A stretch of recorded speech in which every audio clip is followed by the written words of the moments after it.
I am proud to present from the great city of Dayton, Ohio, the Honorable Mayor Nan Whaley, the 79th President of the United States Conference of Mayors. Hello, fellow mayors, friends, and of course, my hometown of Dayton, Ohio. I am proud and honored to appear before you today as the new president of this prestigious and remarkable organization. Mayors, I am humbled by the confidence you have bestowed on me, and I remain buoyed by your generous spirit and friendship. I want to thank those mayors who have served before me as president, particularly Greg Fisher of Louisville, Brian Barnett of Rochester Hills, Steve Benjamin of Columbia, and of course, Elizabeth Couts of Burnsville. I will be calling on you for guidance and moral support as we all work together.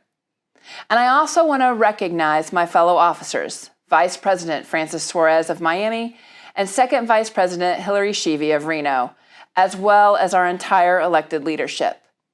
Congratulations, and I'm so looking forward to working with you in the months ahead. Let me take a moment to express my sincere appreciation for the amazing leadership provided by our CEO and Executive Director, Tom Cochran, and the incredible staff that he leads. Tom is our port in every storm, and we are indebted to him for his ongoing guidance, support, and leadership. Mayors, these past 18 months have been nothing short of extraordinary. Shepherding our cities through a global pandemic tested us in ways we could have never imagined. The circumstances were dire, and the path forward seemed unclear for months on end. The situation required us to dig deep, to lean on one another, and to fight like never before. And that's exactly what we did. Through Zoom, we shared our war stories, asked each other questions, provided counsel, made each other laugh, supported one another, and perhaps most importantly, gave each other a bit of hope, which at times was in short supply. But today, we have hope again. The COVID-19 vaccines are working. Through our mayor's challenge to increase vaccination in partnership with President Biden and his administration, we're working to accelerate the end of this pandemic. Today, we ask the American people to join us and share our goal of vaccinating at least 70% of Americans by the 4th of July. I want to thank the nearly 100 mayors who have joined this challenge, and I know more will follow. There have been so many ways that mayors and our organization have led during this pandemic that it is impossible to name them all today. But I do want to touch on one area in which I am most familiar. For more than a year, we campaigned to secure emergency fiscal assistance for all cities to help rescue the American people. We came together as Democrats, Republicans, and Independents, as mayors of cities with large, medium, and small populations. We were successful, I believe, because of the work we did together.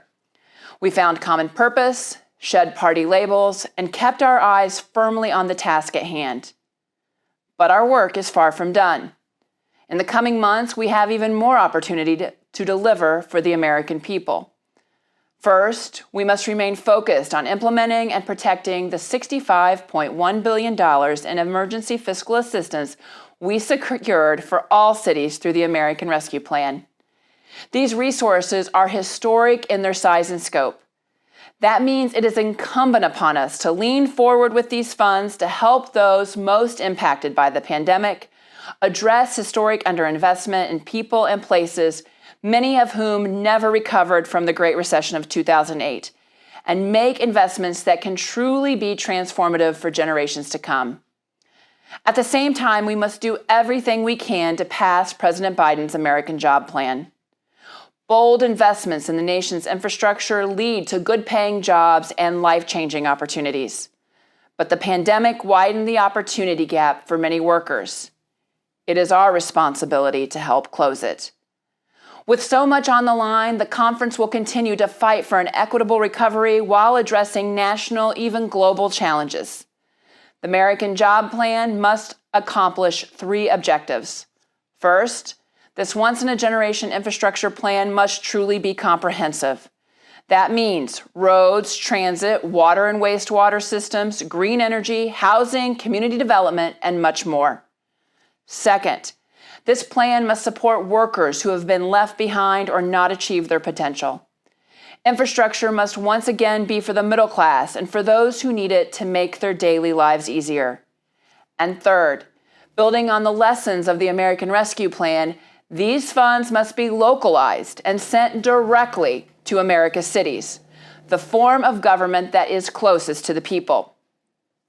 We must also be resolute and vocal in our support for President Biden's Americans Family Plan. Much needed investments in our most precious resources, our children and our families. The plan prioritizes investments in education from preschool to college, access to high-quality childcare and paid family leave, all of which are critical if we are to get back on a solid footing and truly build a future.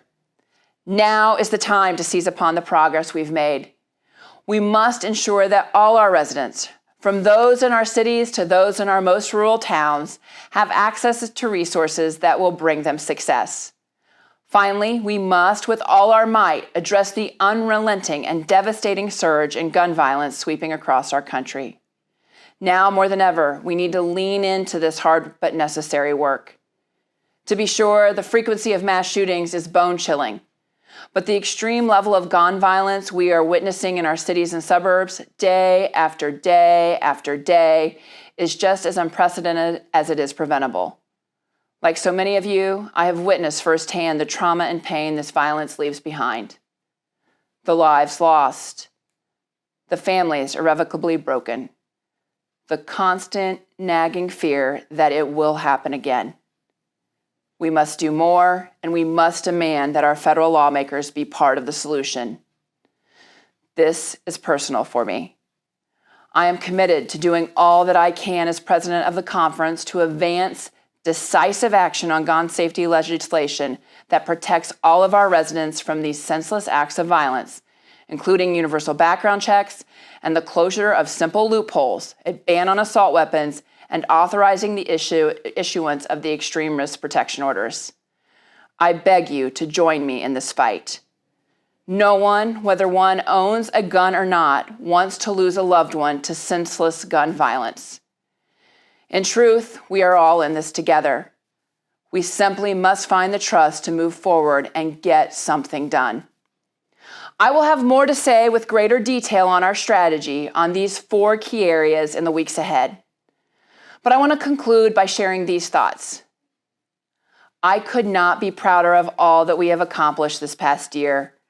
Watching you work under these challenging conditions, with such grit, resilience, and grace, has been a real source of inspiration on even the darkest of my days.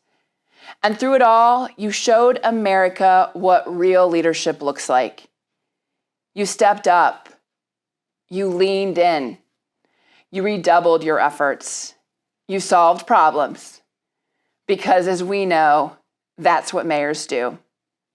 In the coming months, I urge that we all remain clear-eyed and continue to stand together as we fight to make a real difference in the lives of our residents. There is still so much to do, and there is still so much at stake. And no one is better able to deliver for the American people than all of you, the nation's mayors.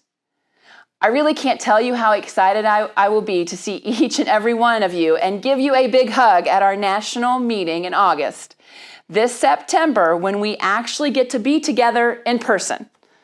From the bottom of my heart, thank you for the faith you have placed in me. I promise to work hard on your behalf, and I look forward to your input, help, and good humor as we push forward. God bless and be well.